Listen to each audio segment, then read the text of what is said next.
नमस्कार। सुनो कहानी श्रृंखला के अंतर्गत प्रस्तुत है कहानी अलग्योछा, जिसके लेखक हैं मुंशी प्रेमचंद जी।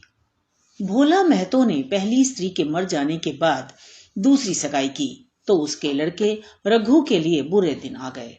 रघु की उम्र उस समय केवल 10 वर्ष की थी। चैन से गांव में गुल्ली डंडा खेलता फिरता था। मां के आते ही चक्की में जुतना पड़ा। पन्ना रूपवती स्त्री थी और रूप और गर्व में चोली दामन का नाता है। वह अपने हाथों से कोई काम ना करती। गोबर रघु निकालता, बैलों को सानी रघु देता, रघु ही जूठे बर्तन मांजता। भोला की आंखें कुछ ऐसी फिरी कि उसे रघु में सब बुराइयां ही बुराइयां नजर आती। पन्ना की बातों को वह प्राचीन मर्यादा अनुसार आंख बंद करके मान लेता था। रघु की शिकायतों की जरा परवाह न करता। नतीजा ये हुआ कि रघु ने शिकायत करना ही छोड़ दिया। किसके सामने रोए?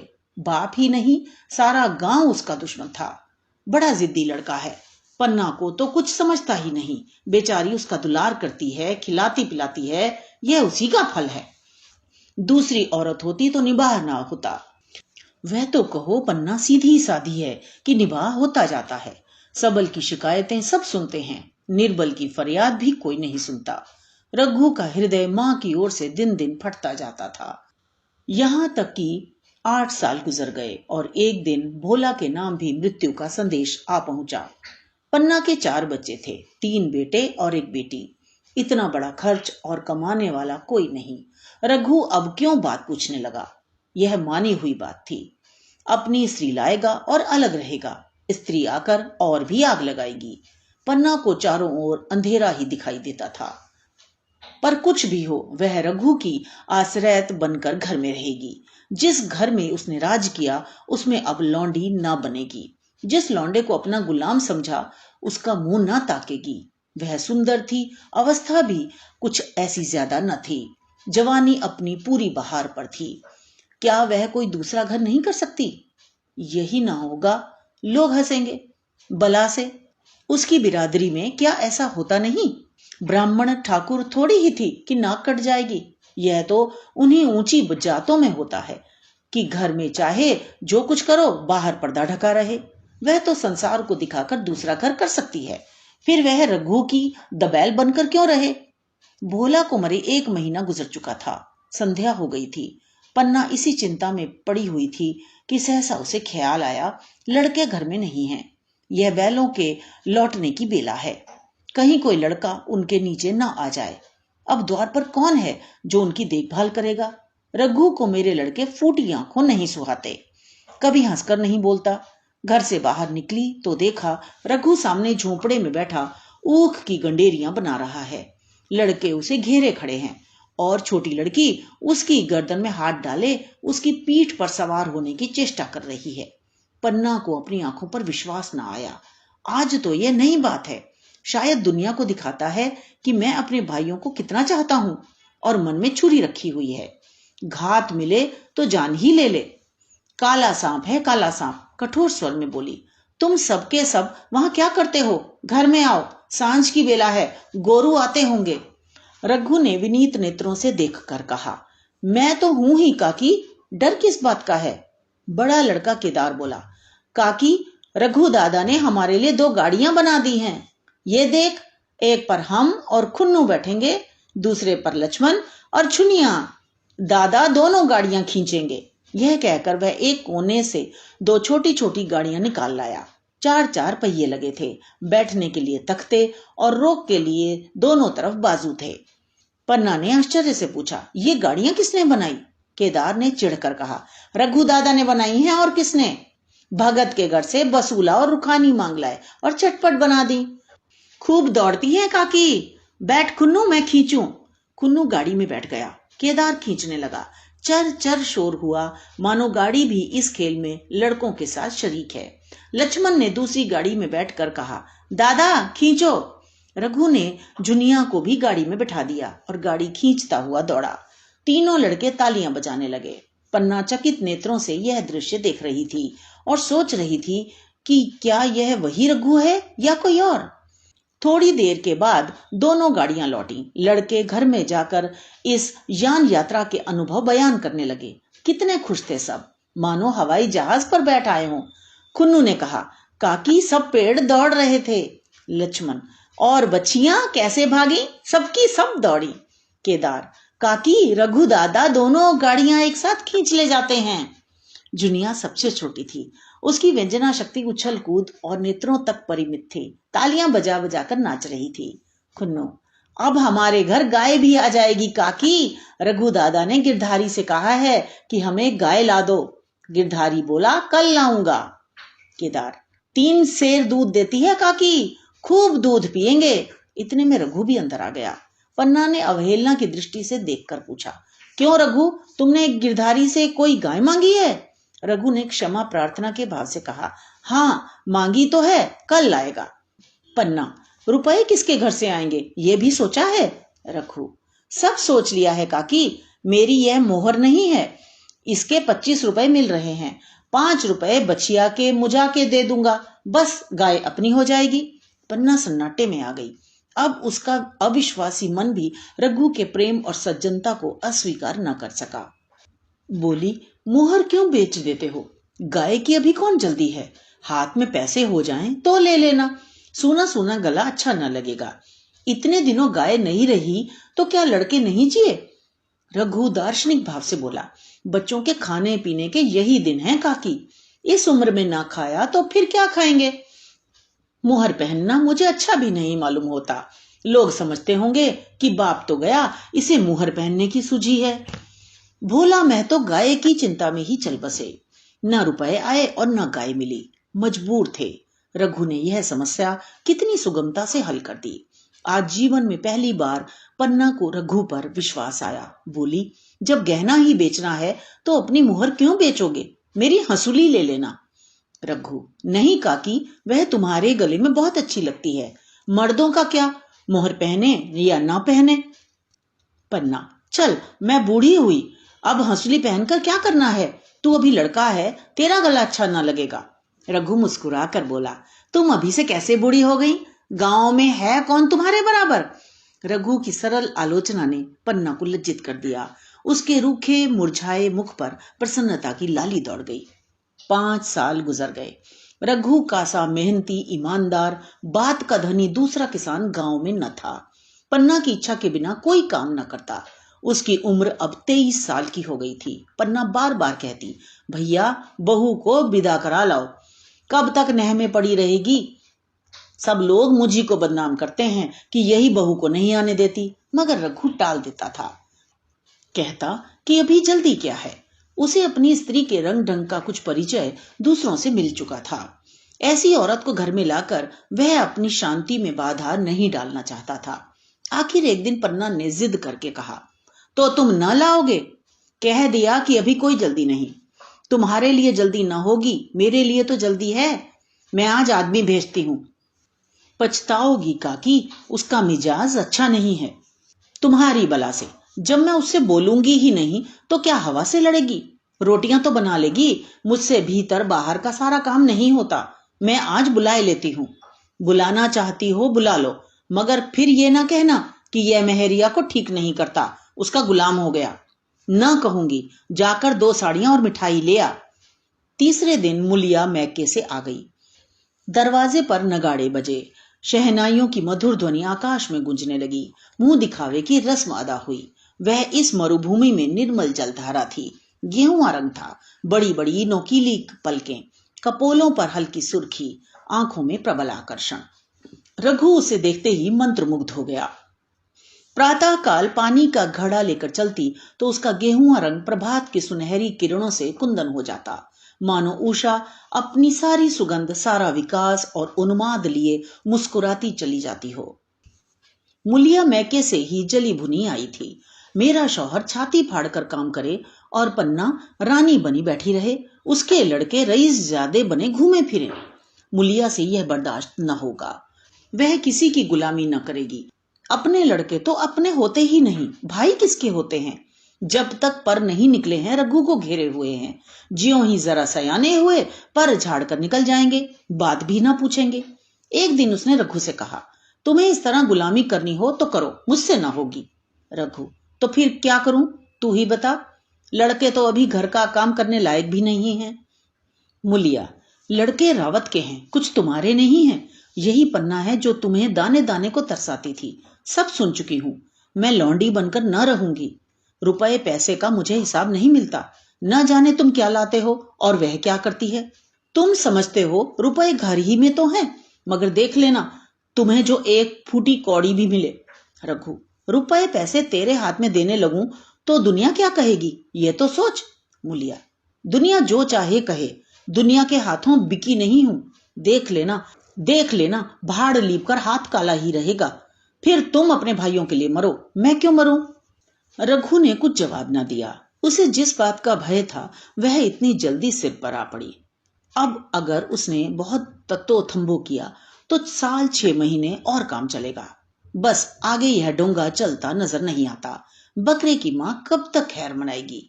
एक दिन पन्ना ने महुए का सुखावन डाला। बरसात शुरू हो गई थी। बखार में अनाज गीला हो रहा था।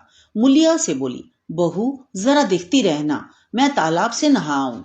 मुलिया ने लापरवाही से कहा, मुझे नींद आ रही है, तुम बैठकर देखो। एक दिन ना नहाओगी तो क्या होगा। पन्ना ने साड़ी उतार कर रख दी, नहाने न गई। मुलिया का वार खाली गया। कई दिन के बाद एक शाम को पन्ना धान रोप कर लौटी। अंधेरा हो गया था। दिन भर की भूखी थी। आशा थी बहू ने रोटी बना रखी होगी, मगर देखा तो यहाँ चूल्हा ठंडा पड़ा हुआ था और बच्चे मारे भूख के तड़प रहे थे। मुलिया से आहिस्ता से पूछा, आज अभी चूल्हा नहीं जला। केदार ने कहा, आज दोपहर को भी चूल्हा नहीं जला काकी, भाभी ने कुछ बनाया ही नहीं। पन्ना, तो तुम लोगों ने खाया क्या। केदार, कुछ नहीं, रात की रोटियां थीं, खुन्नू और लक्ष्मण ने खाई, मैंने सत्तू खा लिया। पन्ना, और बहू।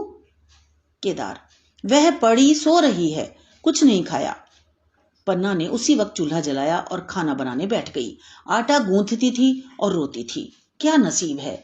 दिन भर खेत में जली, घर आई तो चूल्हे के सामने जलना पड़ा। केदार का 14वां साल था। भाभी के रंग ढंग देखकर सारी स्थिति समझ रहा था। बोला, काकी, भाभी अब तुम्हारे साथ रहना नहीं चाहती। पन्ना ने चौंक कर पूछा, क्या कुछ कहती थी। केदार, कहती कुछ नहीं थी, मगर है उसके मन में यही बात। फिर तुम क्यों नहीं उसे छोड़ देती। जैसे चाहे रहे, हमारा भी भगवान है। पन्ना ने दांतों से जीभ दबाकर कहा, चुप, मेरे सामने ऐसी बात भूलकर भी ना कहना। रघु तुम्हारा भाई नहीं, तुम्हारा बाप है। मुलिया से कभी बोलोगे तो समझ लेना जहर खा लूंगी। दशहरे का त्योहार आया। इस गांव से कोस भर एक पूर्वे में मेला लगता था। गांव के सब लड़के मेला देखने चले। पन्ना भी लड़कों के साथ चलने को तैयार हुई, मगर पैसे कहां से आए। कुंजी तो मुलिया के पास थी। रघु ने आकर मुलिया से कहा, लड़के मेले जा रहे हैं, सबों को 2-2 पैसे दे दो। मुलिया ने त्योरियां चढ़ाकर कहा, पैसे घर में नहीं हैं। रघु, अभी तो तेलहन बिका था, क्या इतनी जल्दी रुपए उठ गए। मुलिया, हाँ उठ गए। रघु, कहाँ उठ गए, जरा सुनूं।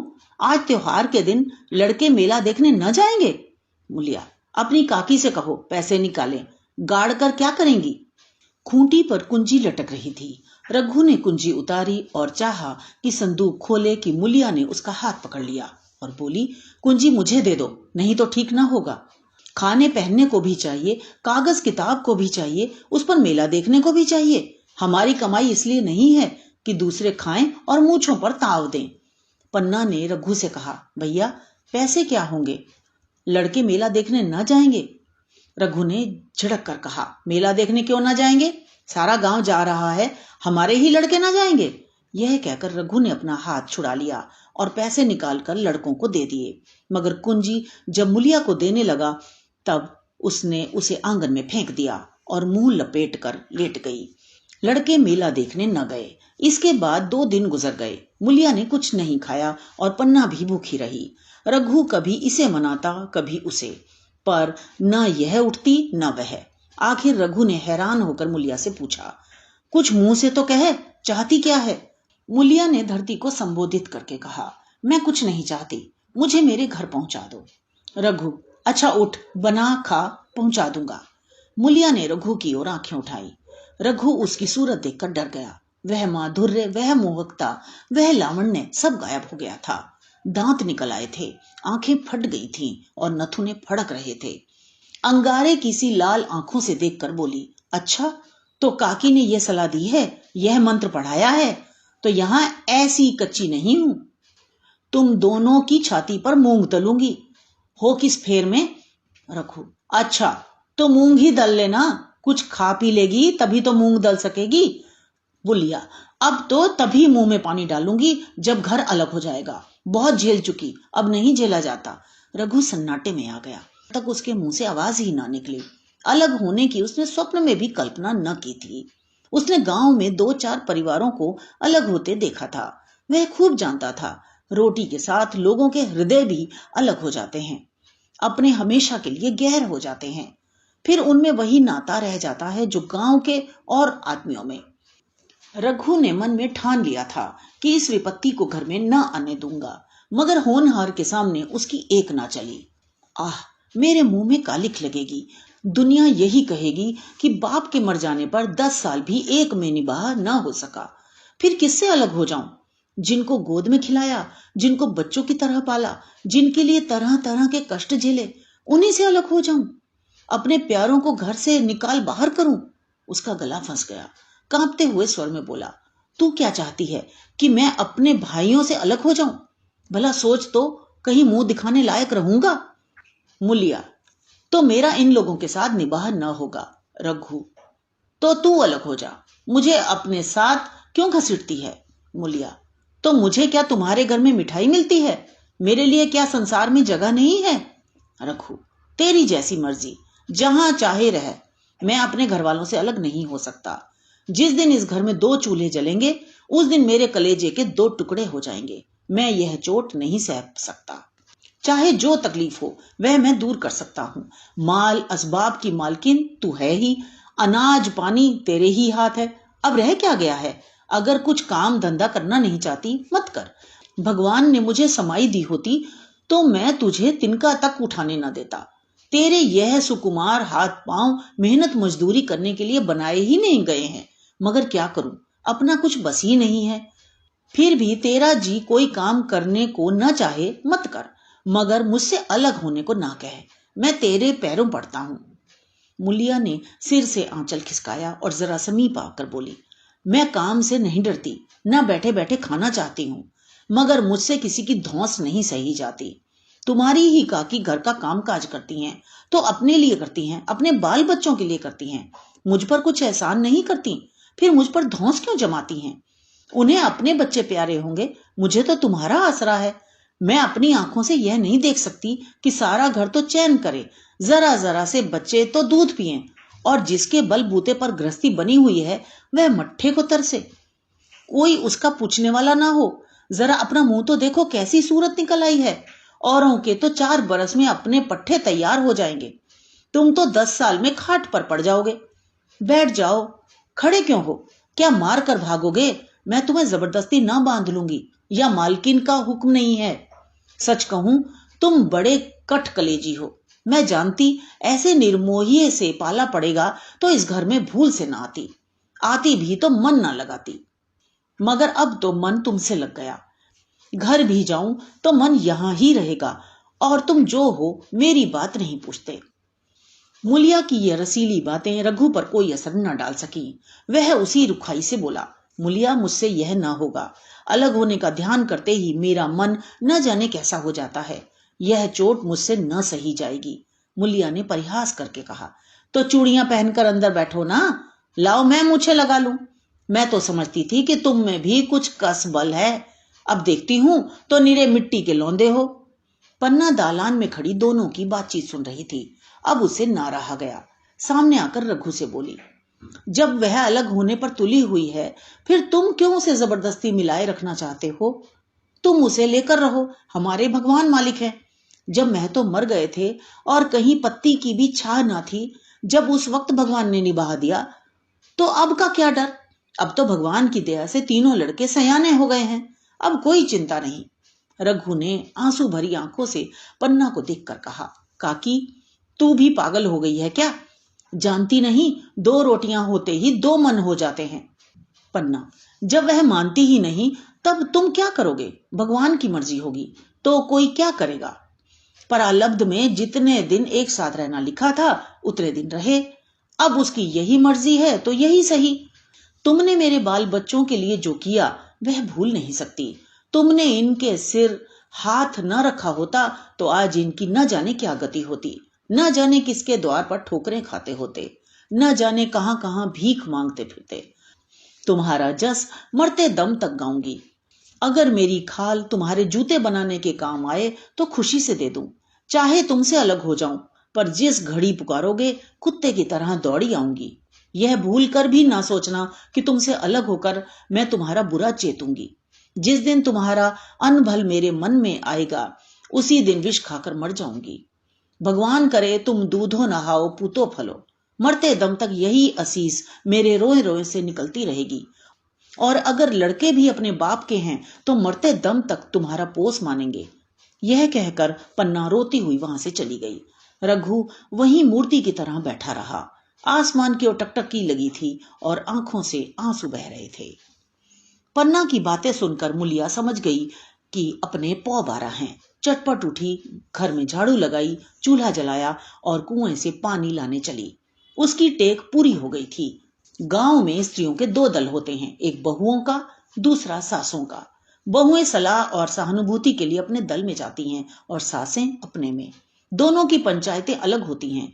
मुलिया को कुएं पर 2-3 बहुएं मिल गई। एक ने पूछा, आज तो तुम्हारी बुढ़िया बहुत दुरोध हो रही थी। मुलिया ने विजय के गर्व से कहा, इतने दिनों से घर की मालकिन बनी हुई है, राजपाट छोड़ते किसे अच्छा लगता है। बहन, मैं उनका बुरा नहीं चाहती, लेकिन एक आदमी की कमाई में कहां तक बरकत होगी। मेरे भी तो यही खाने पीने पहनने ओढ़ने के दिन हैं।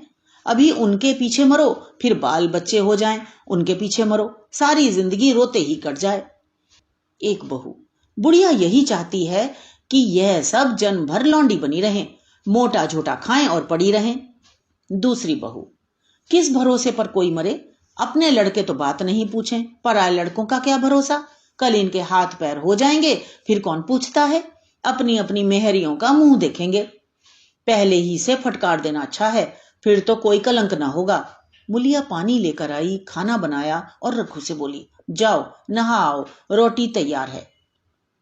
रघु ने मानो सुना ही नहीं, सिर पर हाथ रखकर द्वार की तरफ ताकता रहा। मुलिया, क्या कहती हूं, कुछ सुनाई देता है। रोटी तैयार है, जाओ नहाओ। रघु, सुन तो रहा हूं, क्या बहरा हूं। रोटी तैयार है तो जाकर खा ले, मुझे भूख नहीं है।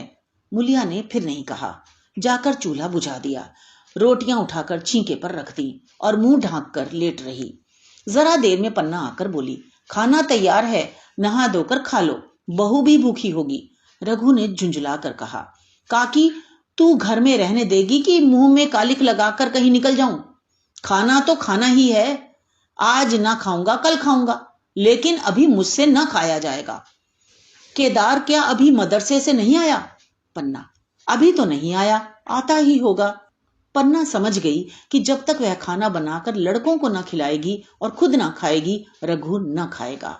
इतना ही नहीं, उसे रघु से लड़ाई करनी पड़ेगी, उसे जली कटी सुनानी पड़ेगी, उसे यह दिखाना पड़ेगा कि मैं ही उससे अलग होना चाहती हूं, नहीं तो वह इसी चिंता में घुल घुल कर प्राण दे देगा। यह सोचकर उसने अलग चूल्हा जलाया और खाना बनाने लगी। इतने में केदार और खुन्नू मदरसे से आ गए। पन्ना ने कहा, आओ बेटा खा लो, रोटी तैयार है। केदार ने पूछा, भैया को भी बुला लूं ना। पन्ना, तुम आकर खा लो, उसकी रोटी बहू ने अलग बनाई है। खुन्नू, जाकर भैया से पूछना हूं। पन्ना, जब उनका जी चाहेगा खाएंगे, तू बैठकर खा। तुझे इन बातों से क्या मतलब। जिसका जी चाहेगा खाएगा, जिसका जी ना चाहेगा ना खाएगा। जब वह और उसकी बीवी अलग रहने पर तुले हैं तो कौन मनाए। केदार, तो क्यों अम्मा जी, क्या हम अलग घर में रहेंगे। पन्ना, उनका जी चाहे एक घर में रहें, जी चाहे आंगन में दीवार डाल लें। खुन्नू ने दरवाजे पर आकर झांका। सामने फूस की झोपड़ी थी, वहीं खाट पर पड़ा रघु नारियल पी रहा था। खुन्नू, भैया तो अभी नारियल लिए बैठे हैं। पन्ना, जब जी चाहेगा खाएंगे। केदार, भैया ने भाभी को डांटा नहीं। मुलिया अपनी कोठरी में पड़ी सुन रही थी। बाहर आकर बोली, भैया ने तो नहीं डांटा, अब तुम आकर डांटो। केदार के चेहरे का रंग उड़ गया, फिर जबान न खोली। तीनों लड़कों ने खाना खाया और बाहर निकले। लू चलने लगी थी। आम के बाग में गांव के लड़के लड़कियां हवा से गिरे हुए आम चुन रहे थे। केदार ने कहा, आज हम भी आम चुनने चलें, खूब आम गिर रहे हैं। खुन्नू, दादा जो बैठे हैं। लक्ष्मण, मैं ना जाऊंगा, दादा घुड़केंगे। केदार, वह तो अब अलग हो गए। लक्ष्मण, तो अब हमको कोई मारेगा तब भी दादा ना बोलेंगे। केदार, वाह, तब क्यों ना बोलेंगे। रघु ने तीनों लड़कों को दरवाजे पर खड़े देखा, पर कुछ बोला नहीं। पहले तो वह घर के बाहर निकलते ही उन्हें डांट बैठता था, पर आज वह मूर्ति के समान निश्चल बैठा रहा। अब लड़कों को कुछ साहस हुआ, कुछ दूर और आगे बढ़े। रघु अब भी ना बोला। कैसे बोले, वह सोच रहा था। काकी ने लड़कों को खिला पिला दिया, मुझसे पूछा तक नहीं। क्या उसकी आंखों पर भी पर्दा पड़ गया है? अगर मैंने लड़कों को पुकारा और वह ना आए तो मैं उनको मार पीट तो ना सकूंगा। लू में सब मारे मारे फिरेंगे, कहीं बीमार न पड़ जाएं। उसका दिल महसूस कर रह जाता था, लेकिन मुंह से कुछ कह ना सकता था। लड़कों ने देखा कि ये बिल्कुल नहीं बोलते, तो निर्भय होकर चल पड़े। सहसा मुलिया ने आकर कहा, अब तो उठोगे कि अब भी नहीं? जिनके नाम पर फाका कर रहे हो, उन्होंने मजे से लड़कों को खिलाया और आप खाया, अब आराम से सो रही हैं। मोर पिया बात ना पूछे, मोर सुहागिन नाऊं। एक बार भी तो मुंह से ना फूटा कि चलो भैया खा लो। रघु को इस समय मर्मांतक पीड़ा हो रही थी। मुलिया के इन कठोर शब्दों ने घाव पर नमक छिड़क दिया। दुखित नेत्रों से देखकर बोला, तेरी जो मर्जी थी वही तो हुआ, अब जा ढोल बजा। मुलिया, नहीं, तुम्हारे लिए थाली परोसे बैठी हैं। रघु, मुझे चिढ़ा मत, तेरे पीछे मैं भी बदनाम हो रहा हूं। जब तू किसी की होकर नहीं रहना चाहती तो दूसरे को क्या गरज है जो तेरी खुशामद करे। जाकर काकी से पूछ, लड़के आम चुनने गए हैं, उन्हें पकड़ लाऊं? मुलिया अंगूठा दिखाकर बोली, ये जाता है, तुम्हें 100 बार गरज हो जाकर पूछो। इतने में पन्ना भी भीतर से निकल आई। रघु ने पूछा, लड़के बगीचे में चले गए काकी, लू चल रही है। पन्ना, अब उनका कौन 75 है? बगीचे में जाएं, पेड़ पर चढ़ें, पानी में डूबें, मैं अकेली क्या क्या करूं? रघु, जाकर पकड़ लाऊं? पन्ना, जब तुम्हें अपने मन से नहीं जाना है तो फिर मैं जाने को क्यों कहूं? तुम्हें रोकना होता तो रोक ना देते, तुम्हारे सामने ही तो गए होंगे। पन्ना की बात पूरी भी ना हुई थी कि रघु ने नारियल कोने में रख दिया और बाग की तरफ चला। रघु लड़कों को लेकर बाग से लौटा तो देखा मुलिया अभी तक झोंपड़े में खड़ी है। बोला, तू जाकर खा क्यों नहीं लेती? मुझे तो इस बेला भूख नहीं है। मुलिया ऐंठ कर बोली, हाँ, भूख क्यों लगेगी? भाइयों ने खाया, वह तुम्हारे पेट में पहुंच ही गया होगा। रघु ने दांत पीस कर कहा, मुझे जला मत मुलिया, नहीं अच्छा ना होगा। खाना कहीं भागा नहीं जाता, एक बेला ना खाऊंगा तो मर ना जाऊंगा। क्या तू समझती है घर में आज कोई छोटी बात हो गई है? तूने घर में चूल्हा नहीं जलाया, मेरे कलेजे में आग लगाई है। मुझे घमंड था कि चाहे कुछ हो जाए पर मेरे घर में फूट का रोग ना आने पाएगा, पर तूने मेरा घमंड चूर कर दिया। परालब्ध की बात है। मुलिया तिनक कर बोली, सारा मोह छो तुम ही को है कि किसी और को है? मैं तो किसी को तुम्हारी तरह बिसूरते नहीं देखती। रघु ने ठंडी सांस खींचकर कहा, मुलिया, घाव पर नोन ना छिड़क, तेरे ही कारण मेरी पीठ में धूल लग रही है। मुझे इस गृहस्थी का मोह ना होगा तो किसे होगा? मैंने ही तो इसे मर मर जोड़ा। जिनको गोद में खिलाया वही अब मेरे पट्टीदार होंगे। जिन बच्चों को मैं डांटता था उन्हें आज कड़ी आंखों से भी नहीं देख सकता। मैं उनके भले के लिए भी कोई बात करूं तो दुनिया यही कहेगी कि यह अपने भाइयों को लूटे लेता है। जा, मुझे छोड़ दे, अभी मुझसे कुछ ना खाया जाएगा। मुलिया, मैं कसम रखा दूंगी, नहीं चुपके से चले चलो। रघु, देख, अभी भी कुछ नहीं बिगड़ा है, अपना हट छोड़ दे। मुलिया, हमारा ही लहू पिए जो खाने ना उठे। रघु ने कानों पर हाथ रखकर कहा, यह तूने क्या किया मुलिया?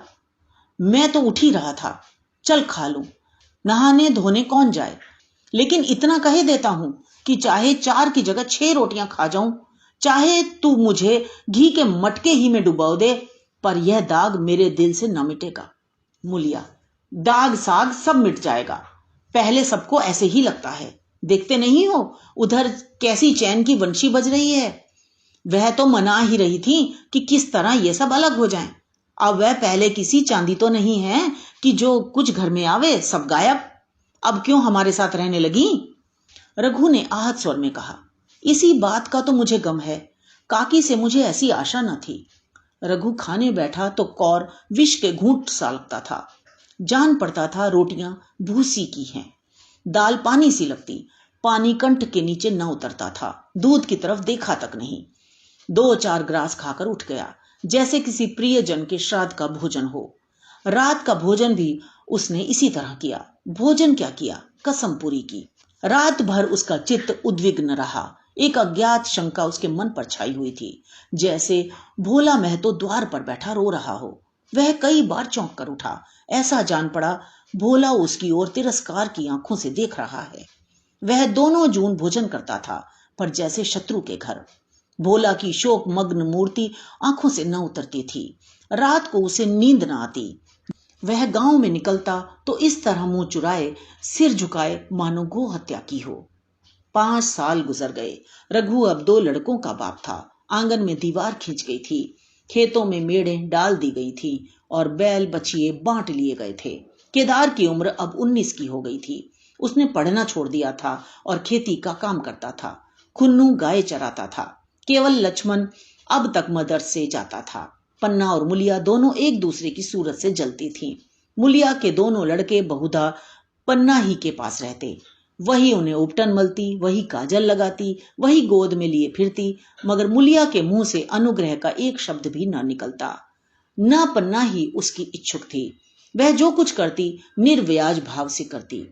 उसके 2 लड़के अब कमाऊ हो गए थे।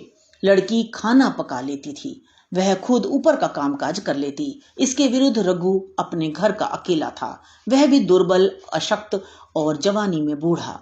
अभी आयु 30 वर्ष से अधिक न थी, लेकिन बाल खिचड़ी हो गए थे। कमर भी झुक चली थी। खांसी ने जीर्ण कर रखा था। देखकर दया आती थी। और खेती पसीने की वस्तु है। खेती की जैसी सेवा होनी चाहिए वह उससे न हो पाती। फिर अच्छी फसल कहां से आती? कुछ ऋण भी हो गया था। वह चिंता और भी मारे डालती थी।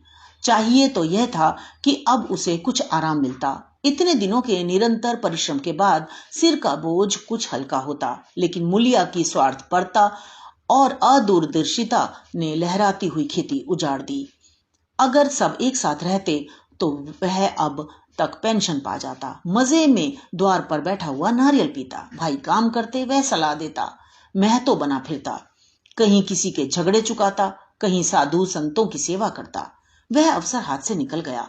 अब तो चिंता भार दिन दिन बढ़ता जाता था। आखिर उसे धीमा धीमा ज्वर रहने लगा। हृदयशूल चिंता, कड़ा परिश्रम और अभाव का यही पुरस्कार है।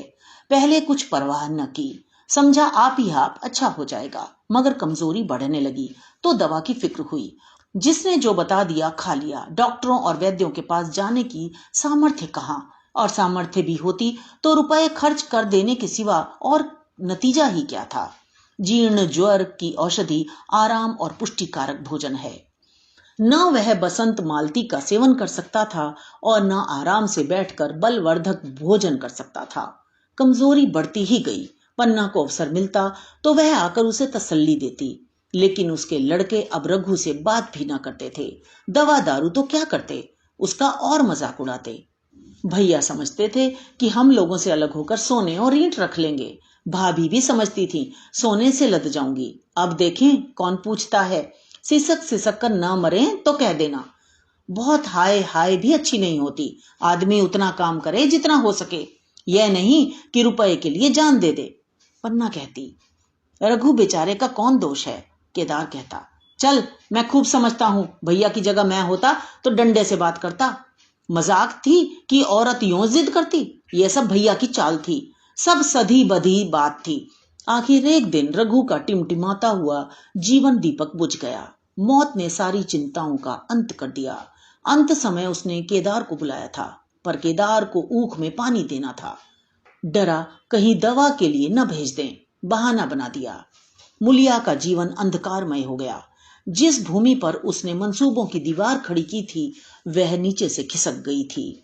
जिस खूंटे के बल पर वह उछल रही थी वह उखड़ गया था। गांव वालों ने कहना शुरू किया, ईश्वर ने कैसा तत्काल दंड दिया। बेचारी मारे लाज के अपने दोनों बच्चों को लिए रोया करती। गांव में किसी को मुंह दिखाने का साहस न होता। प्रत्येक प्राणी उससे यह कहता हुआ मालूम होता था, मारे घमंड के धरती पर पांव न रखती थी। आखिर सजा मिल गई कि नहीं? अब इस घर में कैसे निर्वाह होगा? वह किसके सहारे रहेगी? किसके बल पर खेती होगी? बेचारा रघु बीमार था, दुर्बल था, पर जब तक जीता रहा अपना काम करता रहा। मारे कमजोरी के कभी कभी सिर पकड़कर बैठ जाता और जरा दम लेकर फिर हाथ चलाने लगता था। सारी खेती तहस नहस हो रही थी, उसे कौन संभालेगा? अनाज की गांठें खलिहान में पड़ी थीं, ऊख अलग सूख रही थी। वह अकेली क्या क्या करेगी? फिर सिंचाई अकेले आदमी का तो काम नहीं, 3-3 मजदूरों को कहां से लाए? गांव में मजदूर थे ही कितने? आदमियों के लिए खींचा तानी हो रही थी, क्या करे क्या ना करे। इस तरह 13 दिन बीत गए। क्रिया कर्म से छुट्टी मिली। दूसरे ही दिन सवेरे मुलिया बालकों को गोद में उठाया और अनाज मारने चली। खलिहान में पहुंचकर उसने एक को तो पेड़ के नीचे घास के नर्म बिस्तर पर सुला दिया और दूसरे को वहीं बैठाकर अनाज मारने लगी। बैलों को हाँकती थी और रोती थी। क्या इसीलिए भगवान ने उसको जन्म दिया था? देखते देखते क्या से क्या हो गया। इन्हीं दिनों पिछले साल भी अनाज मांडा गया था। वह रघु के लिए लोटे में शरबत और मटर की घुगनी लेकर आई थी। आज कोई उसके न आगे है न पीछे, लेकिन किसी की लौंडी तो नहीं हूं। उसे अलग होने का अब भी पछतावा न था। एकाएक छोटे बच्चे का रोना सुनकर उसने उधर ताका तो बड़ा लड़का उसे चुमकार कर कह रहा था, भैया तुप लो, तुप रहो। धीरे धीरे उसके मुंह पर हाथ फेरता था और चुप कराने के लिए विकल था। जब बच्चा किसी तरह न चुप हुआ तो वह खुद उसके पास लेट गया और उसे छाती से लगाकर प्यार करने लगा। मगर जब यह प्रयत्न भी सफल न हुआ तो वह रोने लगा। उसी समय पन्ना दौड़ी आई और छोटे बालक को गोद में उठाकर प्यार करती हुई बोली, लड़कों को मुझे क्यों ना दे आई बहू? हाय हाय, बेचारा धरती पर पड़ा लोट रहा है। जब मैं मर जाऊं तो जो चाहे करना, अभी तो जीती हूं। अलग हो जाने से बच्चे तो अलग नहीं हुए। मुलिया ने कहा, तुम्हें भी तो छुट्टी नहीं थी अम्मा, क्या करती?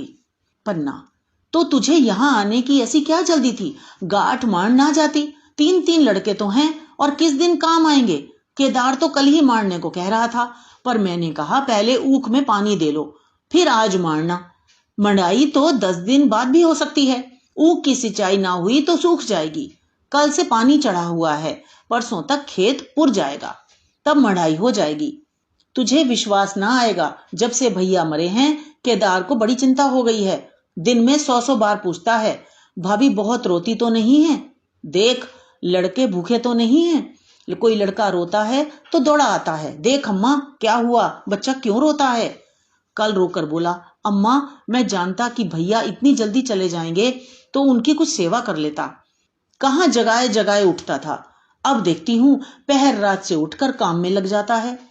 खुन्नू कल जरा सा बोला, पहले तो हम अपनी ऊख में पानी दे लेंगे, तब भैया की ऊख में देंगे। इस पर केदार ने ऐसा डांटा कि खुन्नू के मुंह से फिर बात ना निकली। बोला, कैसी तुम्हारी और कैसी हमारी ऊख? भैया ने जिला ना लिया होता तो आज या तो मर गए होते या कहीं भीख मांगते होते। आज तुम बड़े ऊख वाले बने हो। यह उन्हीं का पुण्य प्रताप है कि आज भले आदमी बने बैठे हो। परसों रोटी खाने को बुलाने गई तो मड़ैया में बैठा रो रहा था।